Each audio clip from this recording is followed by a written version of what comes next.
Mehreen Sheikh from the World Bank. I'm live at the Innovate for Climate, Finance and Markets Week in Barcelona. For those tuning in online, please use hashtag Innovate for Climate. I'm excited to have a discussion here today with John Roome, Senior Director for Climate Change at the World Bank. Thanks for joining us. So John, the topics being discussed at the summit are around innovation, climate finance, and markets. How will this help us reach our goal of 2 degrees or less of global warming? So we have a global commitment to 2 degrees or less. We have political momentum that's happening. We're seeing people do things on the ground, but often the binding constraint is access to finance. There's not going to be enough public finance in order to make these investments. It's going to have to come from the private sector. And so the focus is on how do we crowd in that private sector finance in order to deliver on these goals. And that's going to take innovation both in terms of financial instruments and policies, but also in terms of how we can use finance and policies to stimulate real sector innovation in new batteries, new electric vehicles. So to follow up on that, what policy tools help drive innovation? I mean, what have you seen working well?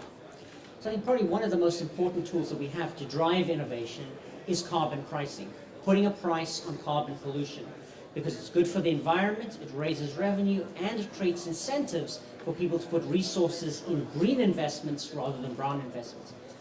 The best country we can look at on this is Sweden. They've had a carbon price since the early 1990s. It's now over $150 a ton, the highest in the world. And over this period of time, they've had strong economic growth, they've maintained high levels of employment, and they've been able to change the structure of their economy from one that was fairly heavy on fossil, old-style industries to one that's greener, much more agile, and low carbon. So I think this is a great example of how we can drive carbon pricing to move this agenda. So how do we bring all the source and financing together to maximize impact on the climate development side? So I think the opportunity here is to look at some key opportunities that we have. One of the examples I like to talk about is air conditioning in India. Right now they've only got 6% penetration. This could go up to 60% penetration by 2030. If they do that using current technology for air conditioners, this is going to mean adding 150 gigawatts of power. If they could use much higher standards of air conditioners, that would fall to 90 gigawatts. That's saving 120-500 megawatt power plants. How they would need, but the challenge is that right now, those air conditioners are much more expensive than the ones that are on the market right now. If we could move to bulk procurement of those air conditioners with a commitment in the future, over time, the cost of those air conditioners will fall.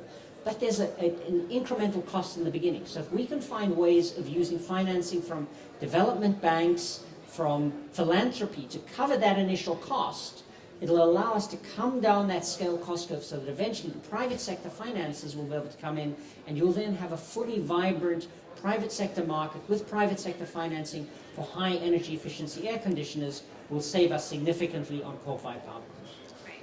Thank you so much. Thank you very much. We just heard from John Roome, Senior Director for Climate Change at the World Bank, live at Innovate for Climate.